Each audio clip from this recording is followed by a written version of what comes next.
All right, so demonology, right? It's a fascinating area. We're getting a lot of requests from you guys about the seven princes of hell, especially Asmodeus.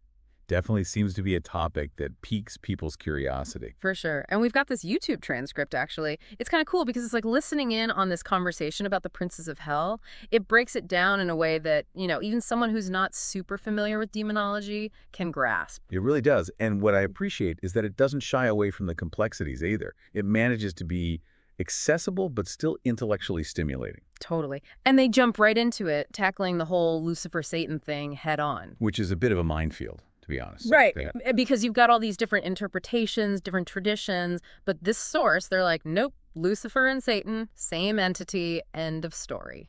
Well, not quite end of story. It is a widely held belief, though, that essentially stems from that whole fall from grace narrative. Lucifer, the radiant angel, gets a little too big for his britches, embraces pride, and boom, down it goes. Yeah, pride will get you every time. It's the classic tragic fall. And it's in that fall, that transformation, that Lucifer becomes Satan. He goes from being this being of light to embodying anger, rebellion, opposition to God. Okay, so it's less about two separate beings and more about like different stages in a spiritual journey gone wrong. Exactly. And the source makes a really intriguing point about invoking Lucifer versus invoking Satan. You're saying, even though it's the same being, you're tapping into different aspects. Oh, that's interesting. So like depending on what you're trying to accomplish, which side of, what did you call it? Oh yeah, his resume you want to emphasize. Precisely. It's a subtle but significant distinction. That's wild. Okay, so moving on, let's talk Asmodeus. The source dives into the Book of Tobit, and apparently Asmodeus has a thing for this woman, Sarah. And I'm not talking just a little crush. This dude is head over heels. The Book of Tobit is actually where we see this strong association between Asmodeus and lust, desire. An association that's, pretty prevalent even today. And not to give too much away, but he doesn't handle the whole unrequited love thing very well. Kills off like 7 of her husbands. 7 husbands. It really speaks to the intensity of that obsession, doesn't it? And it raises questions about what that obsession represents on a deeper level. Was it purely physical desire? Or was it reflecting some deeper societal anxiety about female sexuality? Something else entirely. That's a good point. It's like this ancient story is tapping into something, right? Yeah. Something about human nature, our fears, our desires. And then, of course, there's the whole Archangel Raphael coming in to save the day. Right, because Sarah's about to marry her 8th husband. Husband number 8. And Raphael's like, okay, here's what you got to do. Take this fish, specifically the heart and the liver. Fish organs. Such a specific detail, isn't it? You got to think they were going for something with that. Like, even demons have a limit when it comes to certain smells. It really paints a picture, doesn't it? That visceral reaction. And it speaks to this ancient belief in the power of ritual, in the tangible connection between the spiritual and physical realms. Yeah, it makes you wonder, like, what did those rituals symbolize, beyond just getting rid of a demon? Was it about conquering your fears, taking control of the unknown? It's like, whoa, fish guts. You don't see that every day. But it gets even more interesting, right? Because the source starts talking about Asmodeus and witches. And I was like, okay, tell me more. Right. It's a connection that's both intriguing and kind of unsettling. For sure. And they suggest that maybe these women labeled as witches, maybe they weren't like summoning demons or anything. Maybe it was more about like the knowledge they possessed. Yes. The source makes a really interesting point about that. It challenges that traditional image of a witch, the stereotypical cackling figure with a cauldron.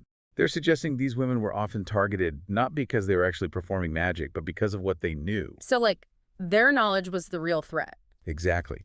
And specifically, they highlight knowledge about things like herbal remedies, healing, even female sexuality, things that in those times were often seen as, well, dangerous. Especially for women to be knowledgeable about. Absolutely. It challenged the established order, Men were supposed to be the holders of knowledge, the authorities. Women who stepped outside those boundaries, who dared to understand things like the human body, the natural world, well, they were seen as a threat.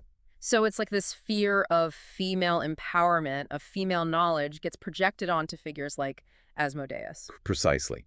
He becomes this convenient scapegoat, this symbol of everything that those in power found threatening. And labeling these women as consorting with a demon, well, it's a pretty effective way to discredit them, to silence them. Right, like, oh, she's not a healer, she's in league with the devil. Exactly. And when you consider Asmodeus' connection to lust and desire, it adds this whole other layer to the narrative, right? Because these women, they were often healers, midwives, they understood the female body in ways that most men didn't. And that knowledge, that understanding of sexuality, it became demonized, twisted into something dangerous. It's almost like demonology itself becomes this way of controlling the narrative, of Yeah. reinforcing societal anxieties. Absolutely. And Mm. it makes you wonder, how much of this is really about supernatural entities and how much is just a reflection of our own fears and prejudices? It's a good question. And speaking of Asmodeus and power dynamics, the source also touches on his relationship with King Solomon. Ah, yes.